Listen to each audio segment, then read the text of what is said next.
Mujibur Rahman could not deal with the political movement in a democratic way.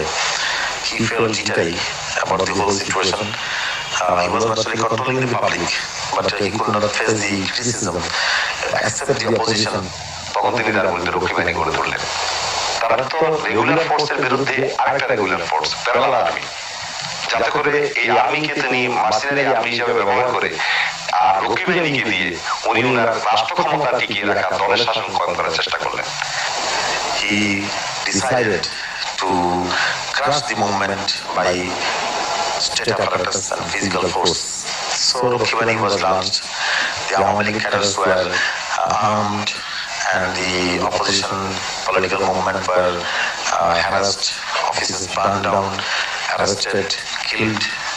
এবং মুজিব ক্ষমতায় টিকে থাকার জন্য হাজার হাজার রাজনৈতিক কর্মীকে হত্যা করে, যার সাথে 10,000 কর্মীকে জেলে রাখে, মোশাররফ হোসেনকে হত্যা করে, সিরাজ শিকদারকে হত্যা করে। এই ধরনের রাজনৈতিক হত্যার মধ্য দিয়ে ফ্যাসিবাদী কায়দায় খবর কাগজ বন্ধ করে দিয়ে, কণ্ঠরোধ করে দিয়ে মৌলিক অধিকার, ফ্রিডম, মানুষের সিভিল রাইট এবং মানুষের ফান্ডামেন্টাল রাইটস এগুলিকে আটল করে দিয়ে মুজিব ক্ষমতা থাকার চেষ্টা করে। So in 1974 the situation was very volatile. There was massive strikes, the economy crumbled, the bureaucracy failed, so Sheikh Mujibur Rahman, to save the situation, went officially for emergency. Mujib Sahab went for Bakshar, which means one leader, one party, one Karmi. Total disregard and betrayal of people's confidence, hope and expectation, and total